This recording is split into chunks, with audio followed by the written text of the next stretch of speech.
सब व्रतों में उत्तम और अंत में मोक्ष देने वाले अमल की एकादशी के व्रत का मैं वर्णन करूंगा। यह एकादशी फागुन मास के शुक्ल पक्ष में होती है।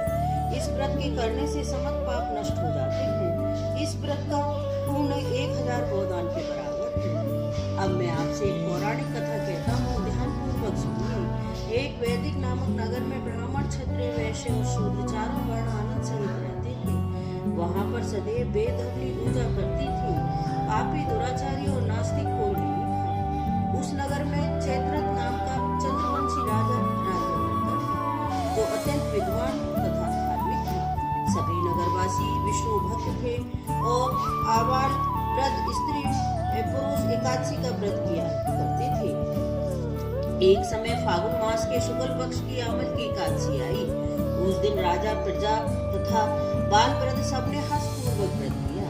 राजा अपनी प्रजा के साथ मंदिर में जाकर पूर्ण कुंभ स्थापित करके धूप, दीप, नैवेद्य, पंचरत्न आदि से धात्री आंवले का पूजन करके इस प्रकार स्तुति करने लगा कि हे धात्री, आप ब्रह्मा जी द्वारा उत्पन्न हुए हो और समस्त पापों का नाश करने वाले हो, अतः आपको नमस्कार है। अब आप मेरा अर्घ्य स्वीकार करें। आप श्री रामचंद्र जी द्वारा सम्मानित हो, मैं आपकी प्रार्थना करता हूँ, अतः आप मेरे समस्त पापों को नष्ट करें। उस मंदिर में सबने रात्रि को जागरण किया। रात के समय वहां एक बहेलिया आया, जो अत्यंत पापी और दुराचारी था। वह अपने कुटुंब का पालन जीव हिंसा करके किया करता था। भूख तथा प्यास से अत्यंत व्याकुल वह बहेलिया इस जागरण को देखने के लिए मंदिर के एक कोने में बैठ गया और विष्णु भगवान तथा एकादशी महात्म्य की कथा सुनने लगा।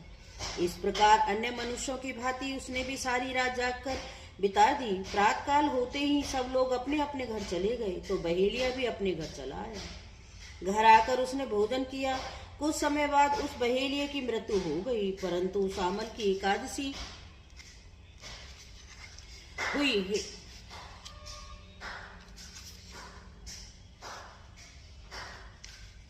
का व्रत व जागरण करने के कारण उस बहेलिये ने राजा विदरथ के घर जन्म लिया और उसका नाम वसुरथ रखा गया। युवा होने पर वह चतुरंगी सेना तथा धन धान्य से युक्त होकर 10,000 ग्रामों का पालन